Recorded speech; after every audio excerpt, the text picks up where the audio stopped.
Сәлем қыздар, бүгін біз сіздермен өте дәмді және де ерекше болып шығатын шоколад лайм бәлішін бірге дайындайтын боламыз.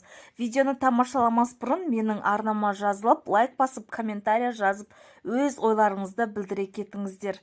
Ең алдымен біз бәлішіміздің кремін әзірлеп аламыз. Ол үшін бізге 6% сүт, құмшекер, кукуруз крахмалы және де жұмыртқа қажет болады.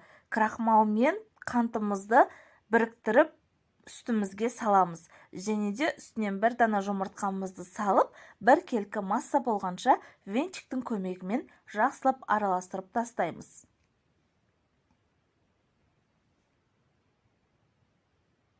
Бұл массамызды газдың орта отына жіберіп, 5-6 минуттың көлемінде тоқтамай араластыра отырып, қоюланғанша күтеміз.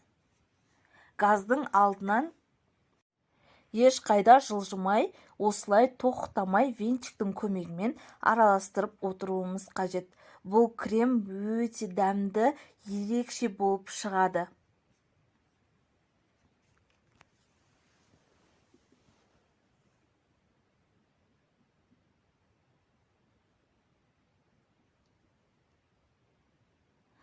Осылай араластырып отырамыз.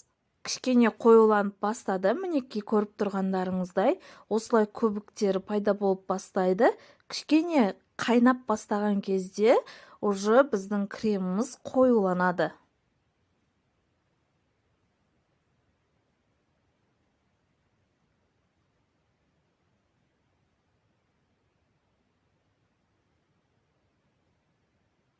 Мінекей кремімізде қоюланып бастады. Өздеріңіз көріп тұрғандай, өте қою, густой дейді ғой, сондай масса пайда болады.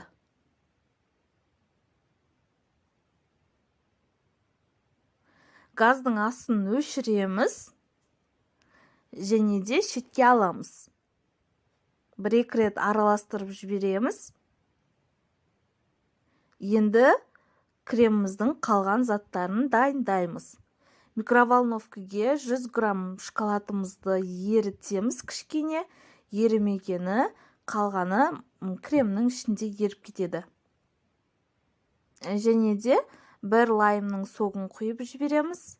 Енді иісі деген өте керемет шығады. 100 грамм творогымызды саламыз. Творог қандай болғаны маңызды емес. Қаласаңыздар, пастообразный творог қолдансаңыздар да болады. Ол кезде блендермен емес, миксердің көмегімен де араластыруға болады. Не болмаса, домашний творог болатын болса, ситадан бір өткізіп, миксердің көмегімен де араластырып, бір келкі масса жасауға болады. Мінекей түсі де өте әдемі, бір келкі осындай масса жасаймыз. Ал енді біздің пирогымыздың қамырын дайындауға кірісеміз. Ол үшін бізге 80 грамм творог қажет болады. Үстінен 120 грамм қантты, не болмаса өздеріңіздің қалауларыңыз бойынша қантты көбейтіп азайтсаңыздар да болады. Осылай блендердің көмегімен бір келкі болғанша жақсылап араластырып аламыз. Не болмаса, жаңа жоғарыда айтып өткендей, пастообразный, яғни бір келкі творог алсаңыздар да болады. Үстінен міндетті түрде бөлме температурасында тұрған сары майымызды салып, араластыруды жалғастырамыз. Бір келкі болып араластырғаннан кейін, бір дана жұмыртқамызды салып, тағы да араластырып жібереміз. Бізде осындай әдемі масса пайда болады. Блендердің көмегі қажет емес енді. Үстінен жаңағы лаймның цедрасын, ең алдымен қабығын осылай теркадан өткізіп аламыз, лаймды сығудан бұрын. Және де 40 грамм осылай грек жаңғағын қолымызбен үгітіп майдалап аламыз. Сол кезде жеген кезде тісімізге, аузымызға әдемі білінеді.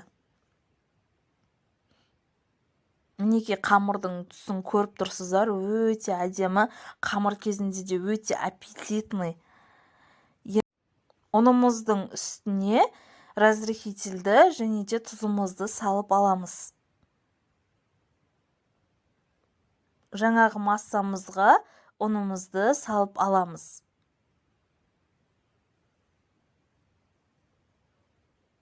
Лопатканың көмегімен бір келкі болғанша араластырамыз.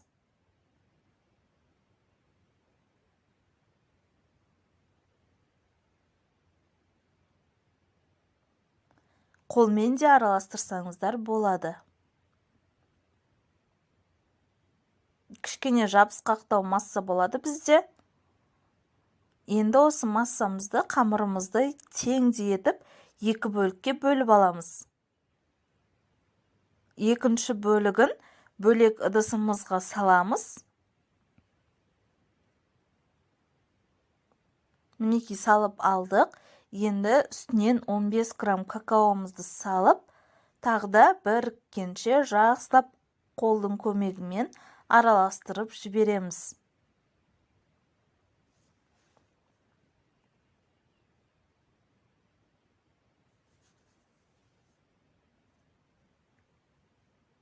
Осылай бірігеді.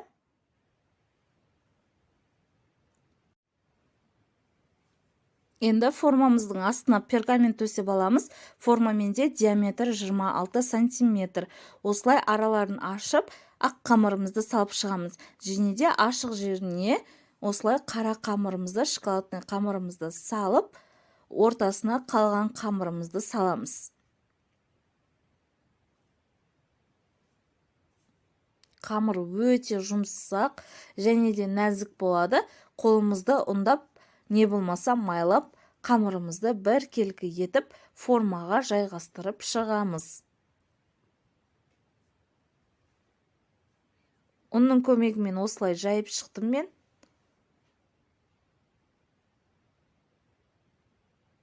Қамырымыз өте жұмсақ және де нәзік болады.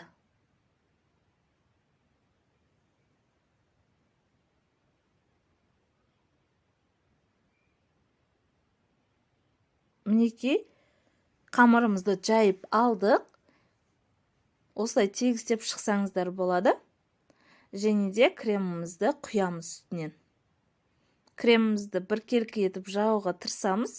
Өйткені піскен кезде тегіс болмай қалуы мүмкін.